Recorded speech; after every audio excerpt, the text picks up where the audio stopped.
Transco DA ముత్యం వెంకటరమణ నివాసంలో ACB సోదాలు మూశాయి. ఆదాయానికి మించిన ఆస్తుల కేసులో హైదరాబాద్, కూకట్పల్లి సహా 8 ప్రాంతాల్లో ఏకకాలంలో తనిఖీలు నిర్వహించారు. సోదాల్లో భారీగా ఆస్తుల పత్రాలు, బంగారు ఆభరణాలు, నగదు నిల్వలు గుర్తించారు. 4 ఫ్లాట్లు, 2 కమర్షియల్ భవనాలు, కోట్ల విలువైన ఆస్తులను అధికారులు గుర్తించారు. బ్యాంకు ఖాతాలో 52 లక్షలకు పైగా నిల్వలు, 2 కిలోలకు పైగా బంగారం స్వాధీనం చేసుకున్నారు. అలాగే 20 మద్యం బాటిళ్లను స్వాధీనం చేసుకున్నారు. మొత్తం ఆస్తుల విలువ 22,65,00,000 రూపాయలుగా ఏసీబీ అంచనా వేసింది. అదనపు ఆస్తులపై విచారణ కొనసాగుతుంది. డీఏ వెంకటరమణను అరెస్టు చేసిన ఏసీబీ కోర్టులో హాజరుపరిచేందుకు సిద్ధమవుతున్నారు. దీనికి సంబంధించి మరిన్ని డీటెయిల్స్ మా ప్రతినిధి అరుణ్ అందిస్తారు. అరుణ్,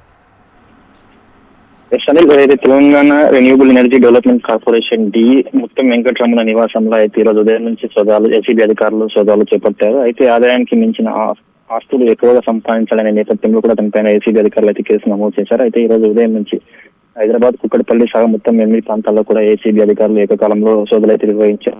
మొత్తంగా ఈ సోదాల్లో మొత్తం భారీగా అక్రమ ఆస్తులు గుర్తించినట్టు కూడా ఏసీబీ అధికారులు అయితే గుర్తించడం జరిగింది. మొత్తంగా భారీగా ఉన్నటువంటి అక్రమంగా సంపాదించినటువంటి ఆస్తుల యొక్క పత్రాలను కూడా ఏసీబీ అధికారులు అయితే స్వాధీనం చేసుకున్నారు. అయితే 4 ఫ్లాట్లు, 2 కమర్షియల్ బిల్డింగ్స్ ను కూడా ఏసీబీ అధికారులు గుర్తించారు. మొత్తం దాదాపు 20 కోట్ల రూపాయల వ్యయంతో నిర్మించినటువంటి మొత్తం 10 అపార్ట్మెంట్లు కూడా ఆయనకు సంబంధించినటువంటి హైదరాబాద్ లో 10 అపార్ట్మెంట్లు కూడా ఉన్నట్లు గుర్తించారు. అయితే వీటన్నిటికి సంబంధించి కూడా దాదాపు 100 కోట్లకు పైగానే అతని ఆస్తులు ఉన్నట్లు కూడా గుర్తించారు. అతని బ్యాంకు ఖాతాలో కూడా దాదాపు 52 లక్షల రూపాయలు ఉన్నట్లు గుర్తించారు. మొత్తం తన నివాసంలో సోదాలు చేసిన సమయంలో ఏదైతే మాదాపూర్ లోని తన నివాసం ఉంటున్నటువంటి ఇంట్లో చేసిన క్రమంలో దాదాపు 2 కిలోల బంగారు ఆభరణాలను కూడా స్వాధీనం చేసుకున్నారు. ఇంకా 4 కార్లను కూడా అతని దగ్గర వాడుతున్నట్లు కూడా గుర్తించారు. మొత్తం 30 లక్షల విలువైనటువంటి గృహోపకరణాలు, ఇంకా ఎలక్ట్రానిక్ వస్తువులను కూడా స్వాధీనం చేసుకున్నారు. దాదాపు అతన్ని నివాసంలో సోదాలు చేస్తున్న క్రమంలో 20 మద్యం సీసాలను కూడా గుర్తించారు. ఆ మద్యం సీసాలకు సంబంధించి కూడా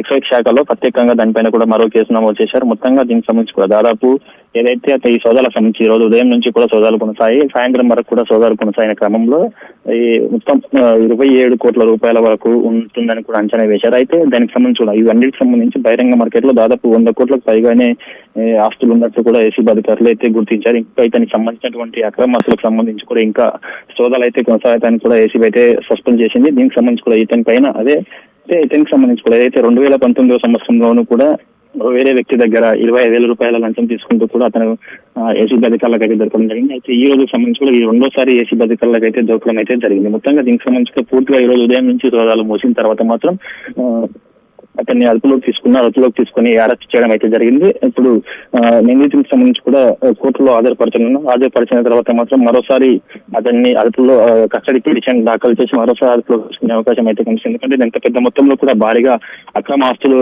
గుర్తించిన నేపథ్యంలో మాత్రం ఇంకా ఎవరైనా ఉన్నారనే గుణంలో కూడా ఏసీబీ అధికారులు దర్యాప్తు చేసే అవకాశం ఉన్న నేపథ్యంలో మాత్రం మరోసారి కస్టడీ తీసుకునే అవకాశం అయితే కనిపిస్తుంది. ఈ రోజు మాత్రం అతని నివాసంలో భారీగా అక్రమ ఆస్తులు గుర్తించిన నేపథ్యంలో ఏసీబీ అధికారులు అయితే దాడులు నిర్వహించి భారీగా ఆస్తులు గుర్తించడం అయితే జరిగింది. దీనికి సంబంధించి కూడా కోర్టులో హాజరుపరిచే అవకాశం అయితే కనిపిస్తుంది. Right Varun, thank you.